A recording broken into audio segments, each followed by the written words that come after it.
सरस्वती ज्ञान कोश में मैं प्रतिज्ञा त्यागी आप सबका हार्दिक अभिनंदन करती हूँ। बच्चों, आज हम कक्षा 9 का जो आपकी पुस्तक है संस्कृत पद्य पीयूषम, उसका रामस्य पितृभक्ति नामक शीर्षक पढ़ेंगे। ये रामस्य, राम का नाम आप सबने सुना ही होगा। भगवान हमारे राम हैं, हिंदू के परम पूजनीय पुरुषोत्तम मर्यादा राम। तो उन राम की जो पितृ कहते हैं पिता के प्रति जो भक्ति की भावना है, उसको इन श्लोकों में जो अब आप पढ़ेंगे उसमें दिया गया है। अच्छा, ये रामस्य पितृभक्ति नामक शीर्षक आपके पास कहाँ से आया? ये तो इसके बारे में थोड़ा सा बात कर लेते हैं। संस्कृत में जो लौकिक भाषा में प्रथम ग्रंथ लिखा गया है वह है रामायण, जिसे महर्षि वाल्मीकि ने लिखा है। तो वाल्मीकि जी की जो रामायण है वह कांडों में बटी हुई है। तो उसी में से अयोध्या कांड है। उस अयोध्या कांड के 18वें और 19वें सर्ग यानी भाग से ये जो आपके श्लोक आएंगे वो लिए गए हैं। तो इसका थोड़ा सा हम संदर्भ, ये मैंने बताया है कि कहाँ से आया, कैसे आया, यही संदर्भ कहलाता है। संदर्भ यानी परिचय। तो जो ये आपकी पाठ्य पुस्तक है संस्कृत पद्य पीयूषम, उसके रामस्य पितृभक्ति नामक शीर्षक से लिया गया है, जो कि वाल्मीकि रचित संस्कृत वाली जो रामायण है। रामायण एक रामचरितमानस भी है जो कि लिखी है तुलसीदास जी ने, लेकिन वो अवधी भाषा में है। तो ये संस्कृत वाली रामायण यानी जो वाल्मीकि द्वारा रची गई है उससे लिया गया है। तो इसका हमने पूरा परिचय बताया।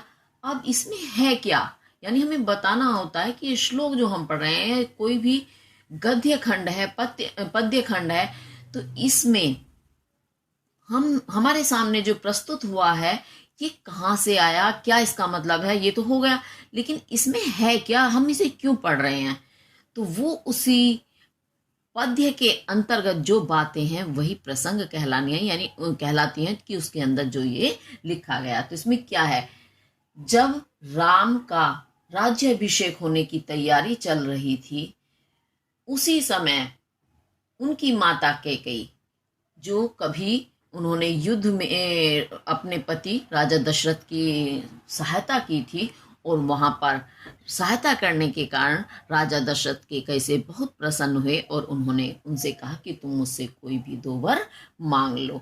तो कैकेयी ने 2 वर मांगे, क्योंकि राम का अभिषेक होने वाला है और वो उनकी दासी मंत्रा उन्हें भड़का देती हैं। तो कैकेयी दशरथ से उसी समय 2 वर मांग बैठती हैं। एक में राम के लिए 14 वर्ष का वनवास, दूसरे में अपने पुत्र के लिए वो क्या मांगती हैं, राज्य। तो ये वही प्रसंग है कि राजा दशरथ बहुत दुखी हो जाते हैं। राम उनके प्रिय पुत्र हैं, बड़े पुत्र हैं, तो वो बहुत दुखी हैं, शोक में पड़े हुए हैं। लेकिन कैकेयी अपनी बात पर अडिग रहती है, वो वचन लेकर ही मानती है। तो राजा सुमंत उनके मंत्री हैं, उन्हें भेजकर राम को अपने कक्ष में बुलाते हैं। ये बताना है उन्हें कि अब तुम्हारे साथ अभिषेक नहीं, तुम्हारे साथ जो भी होना था राज्य अभिषेक, अब तुम्हारा अभिषेक नहीं होगा, बल्कि तुम्हें वन जाना होगा। लेकिन पुत्र को इतनी दुख वह घटना वो कैसे बताएं, तो ये सारी चीजें उसमें अभी आप देखेंगे। जब राम कक्ष में प्रवेश करते हैं उसके बाद जो होता है, सबसे पहला दृश्य तो वही हम देखेंगे। अब देखिए क्या देखते हैं राम कक्ष में पहुंचकर। स ददार्श आसने रामो विषण पितरम शुभे कैकेय्या सहितम दीनम मुखेन परिशुष्यता। अब ये मैं आपको एक चीज और बता दूं, जब भी हम कोई काव्य, श्लोक, दोहा पढ़ते हैं जिसे गा करके पढ़ा जाता है, जो छंद में बंधा हुआ होता है, तो उसे छंद में बांधने के लिए या उसे गीतात्मक बनाने के लिए कि जिससे हम उसे गा सकें, उसमें लय आ जाए, ताल आ जाए, तो हम शब्दों को आगे पीछे रख देते हैं। तो शब्दों को आगे पीछे रखने से क्या होता है, हमें सीधे सीधे अर्थ समझ नहीं आता। कोई शब्द कहीं होता है तो कोई कहीं, और अर्थ समझने के लिए क्या होना चाहिए, एक एक शब्द जब क्रम में लगा होता है तभी हमें बात समझ में आती है। तो संस्कृत में इन्हीं शब्दों को पहले हम क्रम में लगाते हैं, यानी जिसके बाद जो शब्द आना चाहिए वो रखा जाता है, उसे ही क्रम कहते हैं। और संस्कृत में उसी क्रम को अन्वय कहते हैं। अन्वय यानी क्रम में शब्दों को लगा देना, जिससे कि हम उसका अर्थ आसानी से निकाल सकें। तो देखिए, अब अन्वय में हम क्या करेंगे, जहां जो शब्द सही बैठ रहा है उसी को उठाएंगे। अब वो शब्द कोई कहीं से उठाना है, कोई कहीं से, तो ध्यान रखना जहां भी ये तीर का निशान जाता है हमें वहीं वहीं से शब्द क्रम से उठाने हैं। तो देखते हैं, सा यानी वह, रामो राम, सा रामो वह राम या उस राम ने, कौन से राम ने, जिस राम को दशरथ ने अपने मंत्री सुमंत्र को भेजकर अपने कक्ष में बुलाया है। कक्ष यानी कमरा। तो राम जब वो कक्ष में पहुंचते हैं तो सा रामो उस राम ने, विषणम, विषण कहते हैं दुखी, मालिन्य युक्त, पित्रम पिता को, जो पिता, शुभे शुभ, शुभ यानी स्वच्छ साफ सुथरा, आसने आसन पर, ददर्श देखा। अब कैसे देखा, मुखेन, दीनम, दीन यानी दुखी, मुखेन मुख वाले, परिशुष्यता जो सूख चुका है, ऐसा, ऐसे, पित्रम पिता को, केकैया सहितम केकई के सहितम साथ बैठे हुए, ददर्श देखा। तो ये कुछ शब्द हमने मिलाने का प्रयत्न किया है। अब आप इसे एक बार फिर से शुरू से देखेंगे कि इसमें कैसे आपको दोबारा समझ में आएगा जब बताएंगे। जैसा कि हम पहले भी बात कर चुके हैं कि राजा दशरथ बहुत दुखी हैं पुत्र के लिए इस अशुभ घटना को सुनने के पश्चात। तो फिर से देखेंगे, सा रामो उस राम ने जो कक्ष में प्रवेश कर चुका है, दीनम, दीन, दीन यानी दुखी, मुखेन मुख से जो कैसा है, परिशुष्यता सूख चुका है, किस कारण, दीनता के कारण, दुख के कारण। तो दीनम दुख के कारण, परिशुष्यता सूखे हुए, मुखेन मुख वाले, केकैया सहितम केकई के साथ, पित्रम पिता को, शुभे आसने शुभ आसन पर। अब शुभ यानी शुभ से मतलब ये पवित्र, साफ सुथरा, स्वच्छ है जो, तो ये शुभ का तात्पर्य है यहाँ साफ सुथरा स्वच्छ, आसने आसन पर, निश्रणम बैठे हुए, ददर्श देखा। अब मैंने इसको शब्दों में दोबारा आपको बता दिया है, ये आपको अच्छे से समझ में आ गया होगा। एक बार मैं अपने शब्दों में बता देती हूँ कि राम ने दुख से सूखे हुए मुख वाले, दुख के कारण कैसा होता है, मुख मुरझा जाता है, यानी परिशुष्यता का मतलब ये नहीं सूख गया है, सूखने से मतलब होता है कि मुरझा गया है। अब मुरझाना आप समझते हैं कि चेहरे में थकावट, जब दुख होता है अलग ही हाव भाव हो जाते हैं। ये एक प्रकृति नियम है कि जैसी भी हमारे साथ स्थिति होती है, हमारे मुख पर वह स्पष्ट अपने आप ही दिखाई देने लगती है, कहने की आवश्यकता नहीं होती। अगर किसी व्यक्ति को हृदय से प्रसन्नता हो रही है तो उसका चेहरा अपने आप खिल उठेगा। अब खिलने से मतलब ये थोड़ी ना कमल खिल गया, खिलने से तात्पर्य है कि प्रसन्नता चेहरे पर झलक रही है।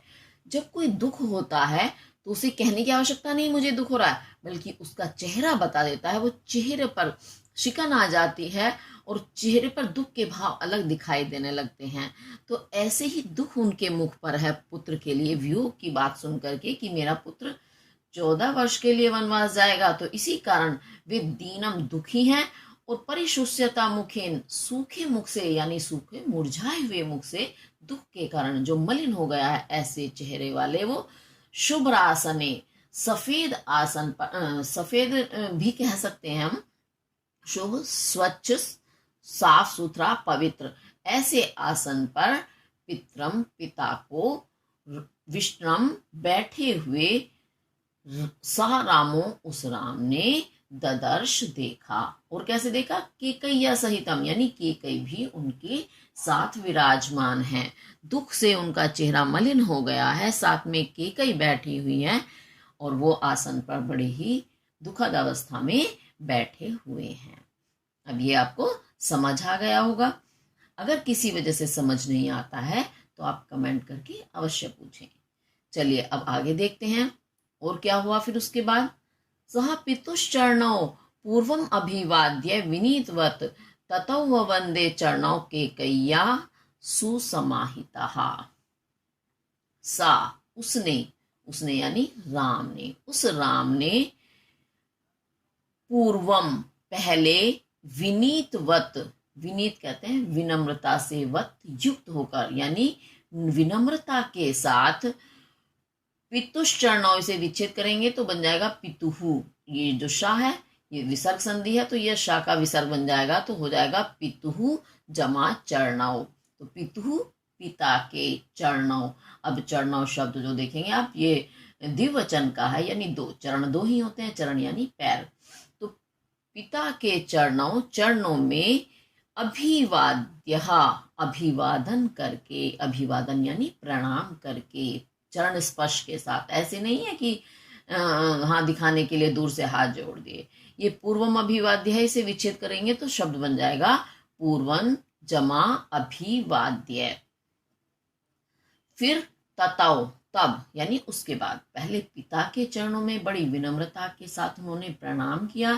ततौ तब यानी उसके बाद, सुसमाहितः, सु विशेष रूप से, समाहितः सम्मान के साथ, विशेष सम्मान देकर, केकैया चरणों, केकई के चरणों में, वंदे वंदना की, वंदना करना यानी पूजन करना, प्रणाम करना। तो पहले उन्होंने बड़ी विनम्रता के साथ पिता के चरणों में प्रणाम किया। उसके बाद देखो पिता के साथ भी उन्होंने विनम्रता के साथ, लेकिन माता के साथ तो सुसमाहिता और विशेष सम्मान के साथ, आदर के साथ उन्होंने केकई के चरणों में प्रणाम किया। यह आपको अब समझ आ गया होगा। फिर अब हम आगे देखते हैं, फिर आगे और क्या होता है। रामेत्युक्त्वा तु वचनम वासुपर्याकुले क्षणः शशाक नरपतिर्दीनो निएक्षितुम ना अभिभाषितुम।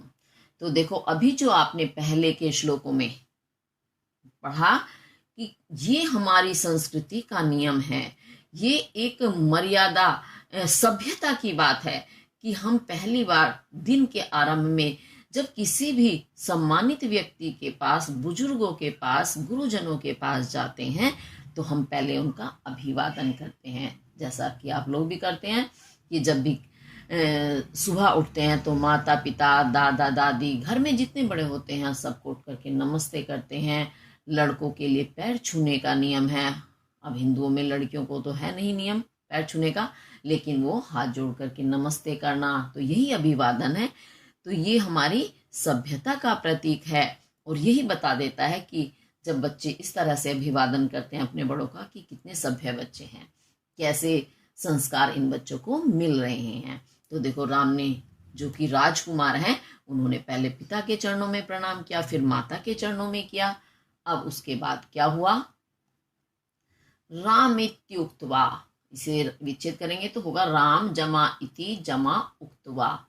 तो राम इति ऐसा, उक्त्वा कहकर, क्या, वचनम वचन को, और राम इति ऐसा, वचनम वचन, उक्त्वा कहकर, वचन का अर्थ है शब्द, यानी ऐसा शब्द कह करके, वाष्प्रियाकुले, वाष्प यानी आंसू, क्योंकि उनके नेत्रों में आंसू आ रहे हैं, तो आंसुओं से प्रियाकुल, प्रियाकुल यानी व्याकुल हुए, ईक्षणः दृष्टि वाले, दीनो, दीन नृपति, ये दिन नृपतिर दिनों लिखा है, विच्छेद करेंगे तो हो जाएगा दीनो दिन नृपति राजा।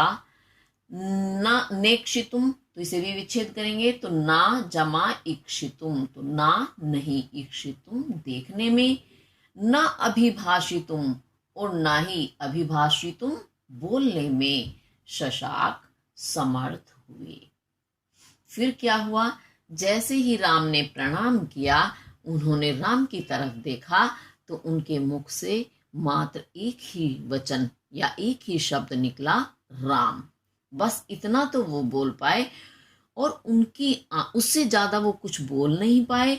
और आंखों में आंसू के कारण वो व्याकुल हो रही थी, उनकी दृष्टि व्याकुल हो जाना यानी आंखें धुंधली हो जाना। तो आंखों में आंसू के कारण, धुंधली दृष्टि के कारण ना तो वो राम को स्पष्ट देख पाए और दुख के कारण ना ही उनके मुख से कोई और शब्द उनके लिए निकल पाया, कुछ नहीं बोल पाए, ना ही वो देख पाए। तो एक बार फिर से देखते हैं, राम इत्युक्त्वा तु वचनम, और राम इति ऐसा, वचनम तु वचन को, उक्त्वा कहकर, वाष्प प्रियाकुल, वाष्प आंसुओं से प्रियाकुल, बेकल हुई, व्याकुल हुई, ईक्षण दृष्टि वाले, दीनो नृपति ही दुखी राजा, न एक्षितुम, ना देखने में, ना अभिभाषितुम, ना बोलने में शशाक समर्थ हुए। समर्थ होना अर्थात बोल नहीं पाए। ये संस्कृत भाषा जो है बड़ी ही क्या कहना चाहिए, हृदय को छूने वाली भाषा है एकदम। इसमें कठोर भाषा का प्रयोग नहीं होता, सीधे नहीं कि हाँ उन्होंने नहीं देखा नहीं बोला, ऐसा नहीं। देखो समर्थ नहीं, शशाक यानी समर्थ नहीं हुई, यानी बोल नहीं सके। तो बड़ी ही सुंदर भाषा है, ललितमयी, कि सुनने में भी अच्छा लगता है, शब्द को इतनी कोमलता के साथ प्रस्तुत किया जाता है। अभी आपको समझ आ गया होगा, आगे देखते हैं। चिंत्यमास चतुरो रामः पितृहिते रतः, किंचित् अध्येव नृपतिर्ना माम प्रति अभिनंदति। अब उसके बाद क्या होता है, क्योंकि जब वे कुछ बोल नहीं सके तो चतुरो रामः, चतुर हैं राम। ये नहीं है उन्हें समझ नहीं आ रही है सामने की परिस्थिति, उन्हें सब कुछ समझ में आ रहा है, इसी कारण उन्हें चतुर कहा है। चतुर रामः, चतुर राम ने, जो कैसे है राम, पितृहिते रतः, पितृ पिता के हिते, कल्याण में भलाई में, रतः लगे हुए, पिता के कल्याण में भलाई में लगे, रतः लगे हुए।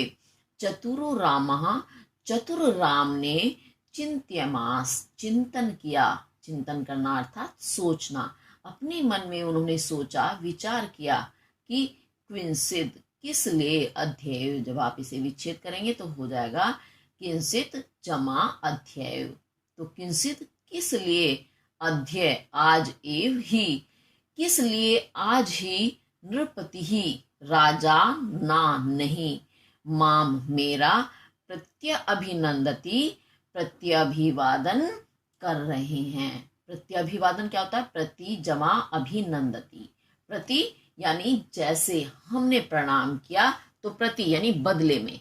बदले में क्या होता है, बड़े बुजुर्ग क्या करते हैं, हमें आशीर्वाद देंगे, पहले नमस्ते लेते हैं हमारी, फिर हमें अनेक आशीर्वाद देते हैं, तो वह प्रत्याभिवादन कहलाता है।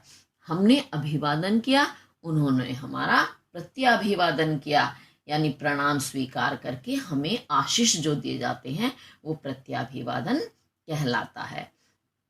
तो राम ने यही सोचा कि आज ऐसा क्या है कि पिता ने मेरे जो अभिवादन प्रणाम का उत्तर नहीं दिया, क्योंकि पिता देखते ही मुस्कुराते हैं संतान को, जब सामने आती है बच्चे अभिवादन प्रणाम कर रहे हैं तो प्रणाम भी स्वीकारेंगे, आशीर्वाद भी देंगे। लेकिन राजा दशरथ ने आज ऐसा कुछ भी नहीं किया, इसी कारण राम सोचने लगे। अब वही है ना कि कहने की आवश्यकता नहीं होती, सामने की परिस्थिति हमें सब कुछ स्पष्ट कर देती है।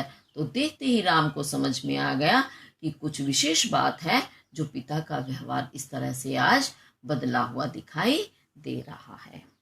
इसके साथ ये वाला भी पूरा हुआ हमारा। आगे चलते हैं। उसके बाद क्या होता है, अन्यदा माम पिता दृष्ट्वा कुपितो अपि प्रसीदति तस्य माम अद्य संप्रेक्ष्य किम आयासः प्रवर्तते। आप और क्या सोचते हैं राम अपने मन में, क्या चिंतन करते हैं? अन्यदा, अन्य दूसरे दा दिन, अन्य दिन में यानी कभी जब मैं पहले आता था तो पहले, जैसे कहते हैं ना, पहले तो माम मुझे, दृष्टवा देख कर, कुपितो अपि, कुपित कहते हैं क्रोधित, अपि भी, तो क्रोधित हुए भी, पिता प्रसीदति प्रसन्न हो जाते हैं थे, और अध्यय, ये माम अध्यय है, इसे विच्छेद करेंगे तो हो जाएगा माम जमा अध्यय, अध्यय कहते हैं आज, आज माम मुझे देखकर, नहीं माम मुझे संप्रेक्ष्य देख करके, तस्य उनका, आयासहा, आयास कहते हैं चिंता, जो हृदय से जो चिंता होती है, क्योंकि चेहरे बोलने से नहीं बल्कि उन्हें चेहरे से समझ आई, तो इसका मतलब वो हृदय से, तो हृदय का, हृदय की चिंता या हृदय का कलेश, किम क्यों या किस लिए, प्रवर्तते बढ़ रहा है। एक बार इसे फिर से देखेंगे मेरे शब्दों में तो आपको समझ में आएगा। तो राम ने अपने मन में क्या विचार किया कि जब मैं अन्य दिन में, यानी पहले जब आता था तो क्या होता था, कई बार राजा हैं वो किसी न किसी बात पर, हो सकता है उन्हें क्रोध भी आ गया हो, क्योंकि पूरे देश को देखना, अपने पूरे राज्य को संभालना, तो कोई ना कोई घटना ऐसी भी हो जाती है कि किसी समय पिता क्रोधित भी रहे होंगे। लेकिन तब क्या होता था कि जब मैं पहले दिनों में आता था तो क्रोधित हुए ये राजा, पिता जो है मेरे, ये मुझे देख करके खुश हो जाते थे, भूल जाते थे उस क्रोध को। लेकिन आज क्या हुआ, संप्रेक्ष्य, यानी उन्होंने मुझे अच्छे से देखा, ऐसा नहीं है कि उन्हें पता है मैं ही आया हूं, उसके बाद भी मुझे देखकर प्रसन्न होने की बजाय उनके हृदय का जो कलेश है, दुख है या चिंता है, वह और भी ज्यादा बढ़ गई है। यानी राम को देख करके वो और भी ज्यादा दुखी हो गए। वो कौन? राजा दशरथ। अब एक बार फिर से देख लेते हैं। तो अन्यदा, अन्य दिनों में, पिता यानी पिता राजा दशरथ, कुपितो अपि क्रोधित होने पर भी, माम मुझे दृष्टवा देख कर, प्रसीदति प्रसन्न हो जाते थे, अध्यय आज, माम मुझे, संप्रेक्ष्य देख कर, प्रेक्ष्य देखना और सम यानी भली प्रकार से देख कर भी, तस्य उनका, आयासहा आयास, आयास यानी हृदय का कलेश या दुख, किम क्यों या किस लिए, प्रवर्तते बढ़ रहा है। क्योंकि उन्हें पता था, ये पिता को तो पता है राजा, राम को राजा बनाने की बजाय मुझे इतना बड़ा उसको वो देना है, वनवास, बहुत बड़ी बात है ये। तो इसी कारण उनके राम को देखकर हृदय में ज्यादा ही ताप बढ़ गया है। अब आगे देखते हैं। स दीन एव शोकार्तो विषण वदन द्युति केकय्यम अभिवाद्य रामो वचनम अब्रवीत। सा वह यानी राम। अब देखो इसमें ऊपर भी तस्य, तस्य एक वचन का है, एक वचन यानी एक व्यक्ति के लिए, एक के लिए क्या बोलते हैं, उसका, उसका, उसकी, इस तरह से। लेकिन नहीं, एक राजा है, सम्मानित व्यक्ति है, तो हम उसका न करके उन्हें उनका ही बोलेंगे। ऐसे ही यहाँ सा, वो भी एक वचन का है, लेकिन राम बड़े ही सम्मानित है, तो सा वह दीन इव, दीन कहते हैं दुखी के इव समान, शोकार्तो शोक से आर्त दुखी हुए, वदन द्युति, वदन कहते हैं मुख, द्युति कांति विषण मलिन हो गई है, मुख की कांति विषण मलिन हुई, या इसे ऐसे भी बोल सकते हो, मलिन हुई मुख की कांति वाले, शोकार्तो शोक से आर्त बेचैन हुए, दुखी हुए,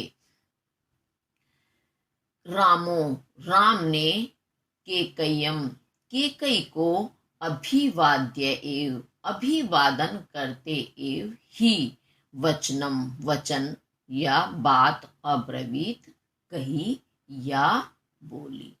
अभी आपको सही से स्पष्ट नहीं हुआ होगा, एक बार फिर से देखते हैं। तो राम ने जब देखा पिता इतने शोकार्त हैं, शोक से दुखी हैं, तो राम का भी क्या हुआ, दुख बढ़ गया और वो भी शोक से व्याकुल हो गए, दुखी हो गए। और उन्होंने, वो कैसे हो गए, मुख की कांति जिसकी चली गई है, यानी कि उनके मुख की कांति यानी चमक वो भी मलिन हो गई, बिगड़ गई।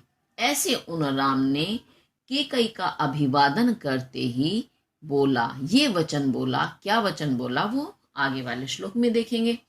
तो एक बार फिर से इसको देख लेते हैं। तो सा रामो, उस राम ने दीन एव दुखी के समान शोकार्तो, शोक से व्याकुल हुए, विषण वदन द्युति, मलिन हुई, दूषित हुई वदन मुख की द्युति कांति वाले। राम के लिए हैं ये सारे विशेषण।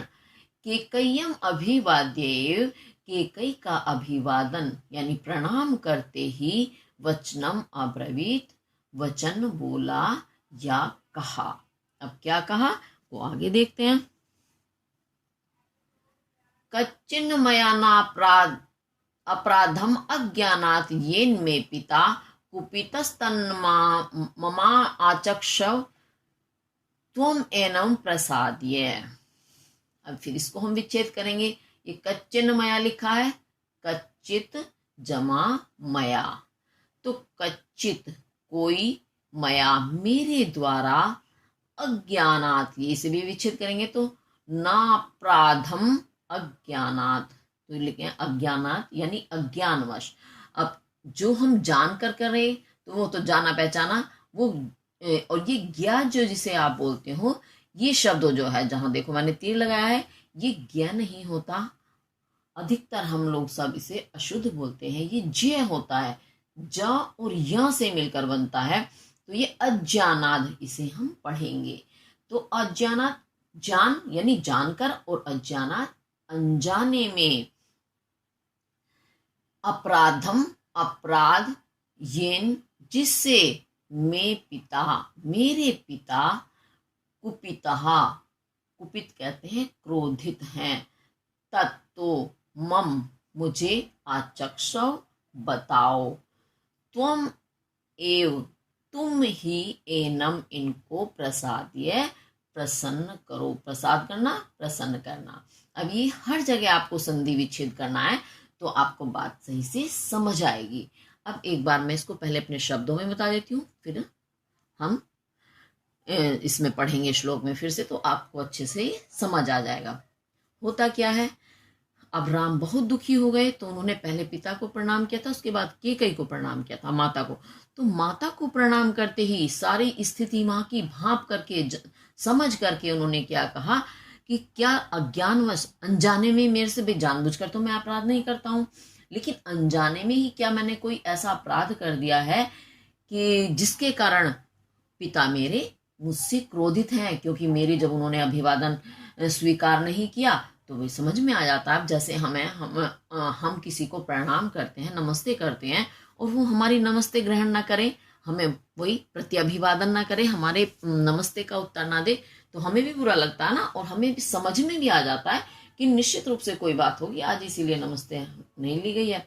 घर में जाते हैं हम, शरारत करते हैं, कई बार कर देते हैं नुकसान, और स्कूल से पहुंचे घर जाते मम्मी पापा दादा दादी जो भी घर में होते हैं, जिसके प्रति भी अपराध हुआ है, जब आप उन्हें नमस्ते करते हैं तो वो गुस्से में नमस्ते नहीं लेते हमारी। नमस्ते लेना यानी वही प्रत्य अभिवादन करना। तो पता है, हमें अपने आप समझ आता है भाई आज जरूर गड़बड़ हुई है। अब जब हमसे गलती हुई होती है जिसका हमें पता होता है तो हमें समझ आता, अच्छा आज हमने ऐसा किया था इसलिए आज मम्मी गुस्सा है। और अगर पता नहीं तो जब हम सोचते हैं पता नहीं ऐसा क्या हुआ, मम्मी क्यों गुस्से में, क्यों मेरी नमस्ते नहीं ली, तो वो सारी परिस्थिति हमें किसी ने बताई थोड़ी ना, हमें अपने आप समझ में आ गई। वही स्थिति यहाँ राम की भी है। तो वही कहते हैं कि अनजाने में क्या मुझसे कोई अपराध हो गया है? अपराध तो नहीं हो गया मुझसे कोई, जो पिता आज मुझसे क्रोधित है। और मम आचक्ष, मुझे बताओ, वो माता से कहते कि मुझे बताओ, आपको पता होगा क्योंकि जब आप साथ में विराजमान हो यहाँ। तो त्वम एव एनम, तुम एव ही एनम, इनको विच्छेद करके 3 शब्द निकल आएंगे, तो ये हो जाएगा तुम ही इन एनम, इनको प्रसाद ये प्रसन्न करो। ऐसा वो कहते हैं कि यानी अब मेरे से जो गलती हुई है उसके लिए बच्चे क्या करते हैं, माता से करते हैं ना निवेदन कि मम्मी आज तो गलती हो गई है, पापा से कह दो, क्योंकि पिता ज़्यादा कठोर होते हैं माँ के मुकाबले, तो इसलिए हम जाकर के माँ से ही निवेदन करके अपनी गलती माफ़ करवाने का प्रयास करते हैं। बिल्कुल वही यहाँ दिखा रहे हैं। देखो राम का बच्चों वाला, बच्चे कितने भी बड़े क्यों ना हो जाए, जब माता पिता सामने आते हैं तो वो छोटे बच्चों की भांति हो जाते हैं। देखो इतने बड़े होकर भी राम निवेदन कर रहे हैं माँ से कि पहले तो तुम ही पूछो इनसे, इन्हें मुझ पर क्यों क्रोध आ रहा है, फिर मुझे बताओ और तुम इन्हें खुश करो, आगे से गलती नहीं होगी। जैसे हम करते हैं बिल्कुल वैसे ही राम यहाँ दर्शा रहे हैं सब कुछ। तो अब फिर से देखेंगे, मया, मेरे द्वारा, अज्ञानात, अज्ञानवश या अनजाने में, कच्चित, कोई, अपराधम, अपराधना, नहीं, यानी तो नहीं हो गया है, ये जिससे मैं पिता, मेरे पिता, कुपिता, क्रोधित है। अब ये सा का विसर्ग बन जाएगा, विसर्ग संधि है, ऐसे ही तन का तत् हो जाएगा। तो मम, मुझे, आचक्षो, बताओ, कहो, त्वम एव, तुम ही एनम, इनको प्रसादीय, प्रसन्न करो। ऐसा वो माता से निवेदन करते हैं। अब आगे देखते हैं फिर क्या कहते हैं वो, अतोषयन महाराजम अकुर्वन वा पितुर्वचः मुहूर्तमपि नैच्छयं जीवितुम कुपिते नृपे। तो क्या कहते हैं वे, महाराजम, महाराज को। अब राजा पूरे देश के राजा हैं, इस कारण में महान है जो राजा, वह महाराज कहलाते हैं। राजा दशरथ बहुत महान राजा हैं। तो महाराज को अतोषयन, तोष करना यानी संतुष्ट करना, प्रसन्न रखना, और अतोष संतुष्ट ना रखना। आ जो है निषेधात्मक उपसर्ग होता है। तो अतोषयन यानी संतुष्ट ना करते हुए, और नृपे, नृप कहते हैं राजा को, राजा के कुपिते, क्रोधित हो जाने पर, वा अथवा, पितुर्वचः, पितु, पिता के, वचः, वचनों का, अकुर्वन, इसे विच्छेद करोगे तो महाराजम अकुर्वन हो जाएगा, अकुर्वन ना करते हुए, मुहूर्तम अपि, मुहूर्त कहते हैं पल, एक क्षण के लिए भी, जीवित रहना ना, नहीं, इच्छेयम, चाहता हूं। क्या कहते हैं राजा दशरथ, नहीं राजा दशरथ नहीं, राम के कैसे कहते हैं कि महाराज को संतुष्ट ना करते हुए, यानी मेरे से पिता प्रसन्न नहीं है तो, और राजा की क्रोधित हो जाने पर, अथवा पिता के वचनों का पालन ना करने पर, मैं उसके लिए एक पल भी जीवित रहना नहीं चाहता। यानी यदि मैंने ऐसे काम नहीं किए कि राजा महाराज संतुष्ट हो, उस स्थिति में भी, या मेरे कारण राजा क्रोधित हो जाए उस स्थिति में भी, या मैंने पिता के वचनों का पालन नहीं किया, यदि मैं ऐसा करता हूं तो ऐसा करने पर मैं एक पल भी जिंदा नहीं रहना चाहता। यानी ना तो मैं महाराज को असंतुष्ट करना चाहता हूं, ना राजा को क्रोधित करना चाहता हूं, और ना ही ऐसा चाहता हूं कि मैं पिता के वचनों का पालन ना करूं। जो पिता ने कहा उसका मुझे 100% पालन करना ही है। और महाराज हैं उन्हें भी नाराज नहीं रख सकता, और राजा हैं तो उन्हें भी मैं क्रोधित नहीं रख सकता। और यदि ऐसा हो जाता है तो मैं एक पल भी जिंदा नहीं रह सकता। ये राम कहते हैं। अब फिर से देखो, महाराजम, महाराज को, अतोषयन, संतुष्ट ना करते हुए, असंतुष्ट तो आप जानते हो, संतुष्ट खुश करना यानी, तो संतुष्ट ना करने पर, कुपिते नृपे, राजा की क्रोधित होने पर, वा अथवा, पितुर्वचः, पितु यानी पिता के, वचः वचनों को, अकुर्वन ना करने पर, वचनों को ना करने पर, क्या ना करने पर, यानी वचनों का पालन ना करने पर, कि पिता ने मुझे कुछ कहा और मैंने उस बात को पूरा नहीं किया, ऐसा करने पर, मुहूर्तमपि, एक मुहूर्त पल के लिए भी जीवित रहना ना इच्छेयम नहीं चाहता हूं, यानी मैं एक पल भी जिंदा नहीं रहूंगा अगर मैंने इन तीनों की इस बात का पालन नहीं किया। अभी आपको समझ आ गया होगा। अगर किसी वजह से आपको दिक्कत लगती है, समझ नहीं आ रहा है, तो आप मुझे कमेंट करके जरूर पूछें, मैं आपकी समस्या का समाधान तुरंत करूंगी। चलिए अब आगे देखते हैं। यतो मूलम नरः पश्येत प्रादुर्भावम इह आत्मनः कथम तस्मिन् वर्तेत प्रत्यक्षे सति दैवते। और क्या कहते हैं राम, कितने आदर्शवादी राम हैं।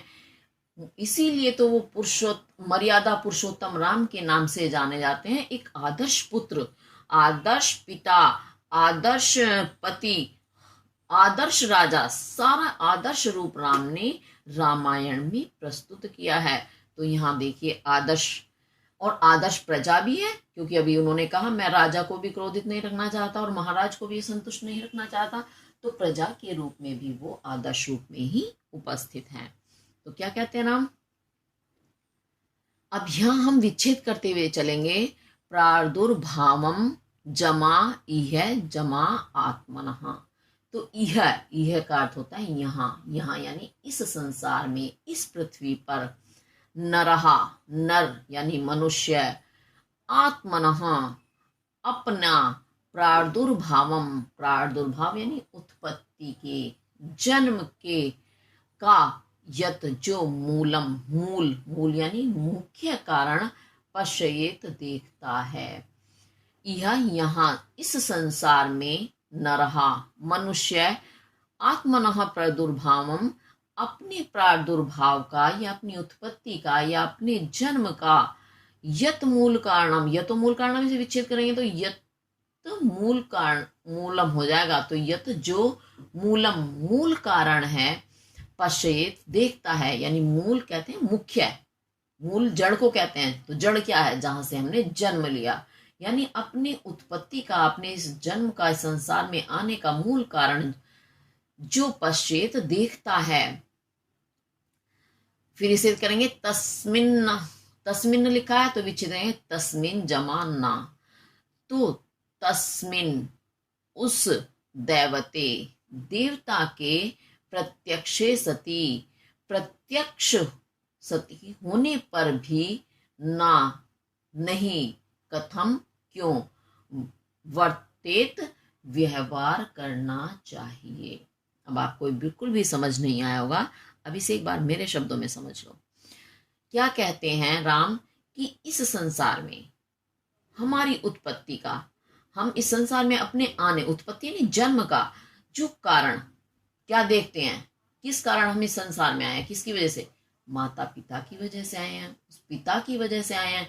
तो जिसकी वजह से इस संसार में हम आए हैं वो पिता कैसे हो गए, देवतुल्य। माता भी देवतुल्य होती है, पिता भी, लेकिन यहाँ खाली पिता का ही वर्णन चल रहा है, तो इस कारण वो पिता के ही बारे में बताते हैं।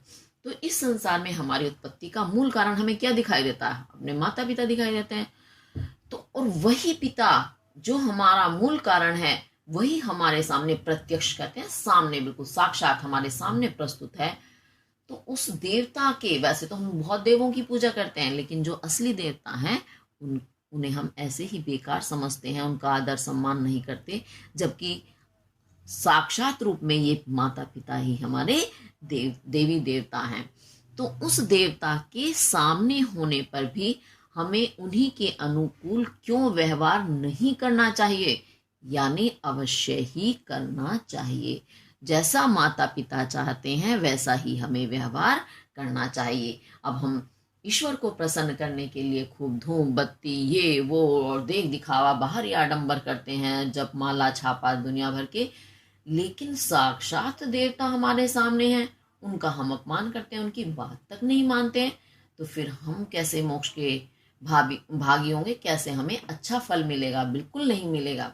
तो वही राम कह रहे हैं, तो हम सामने देवता उपस्थित है, उसके अनुकूल यानी उन्हीं के अनुसार जैसा वो कह रहे हैं वैसा ही व्यवहार क्यों नहीं करते, अर्थात हमें अवश्य ही वही व्यवहार करना चाहिए जो हमारे माता पिता हमसे चाहते हैं। अब आपको समझ आ गया होगा। अब एक बार इसको शाब्दिक अर्थ में देखते हैं हम।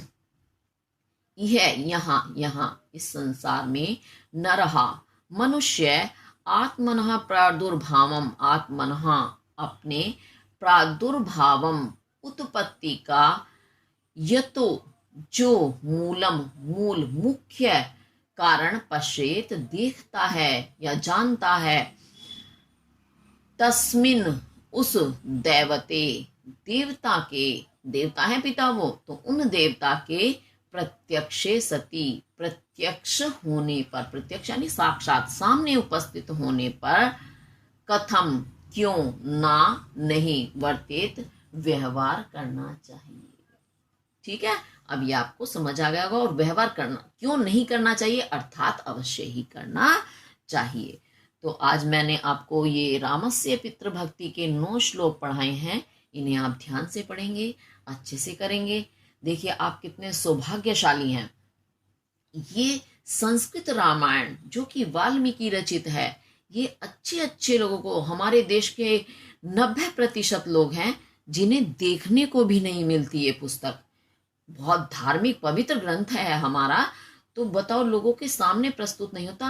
रामचरितमानस बहुत लोग पढ़ पाते हैं, बहुत लोगों को मिल जाता है, लेकिन वाल्मीकि रामायण सरलता से नहीं हर किसी को मिल पाती, ना ही संस्कृत सबको पढ़नी आती है। तो इसी कारण सब हिंदी वाली ले लेते हैं, उसे तो सभी पढ़ लेते हैं अधिकतर जो हिंदी का ना ज्ञान रखते हैं। लेकिन संस्कृत एक तो सभी को ना आना, ऊपर से उपलब्धि भी सरल नहीं है। इस कारण आप लोग कितने सौभाग्यशाली हैं कि रामायण का ही असली भाग पढ़ रहे हैं, जो कि सबसे आरंभ में वाल्मीकि जी ने लिखी थी, वो भी संस्कृत में। तो आपसे ज्यादा सौभाग्यशाली कौन होगा, है ना। तो हमें हर चीज के लिए धन्यवाद करना चाहिए ईश्वर का। जो चीज हमें जब मिल जाती है, अब हमें रामायण नहीं मिली, लेकिन रामायण का वो अंश तो इतना जो महत्वपूर्ण है पढ़ने के लिए मिला, है ना। तो अच्छे से इसे आप पढ़ेंगे, समझेंगे, और इसका जो शेष भाग है मैं अगली वीडियो में लेकर के आऊंगी। तब तक आप इसे ध्यान से पूरा करें। इसी के साथ यदि आपको मेरी वीडियो पसंद आती हैं तो लाइक, शेयर और सब्सक्राइब जरूर करें।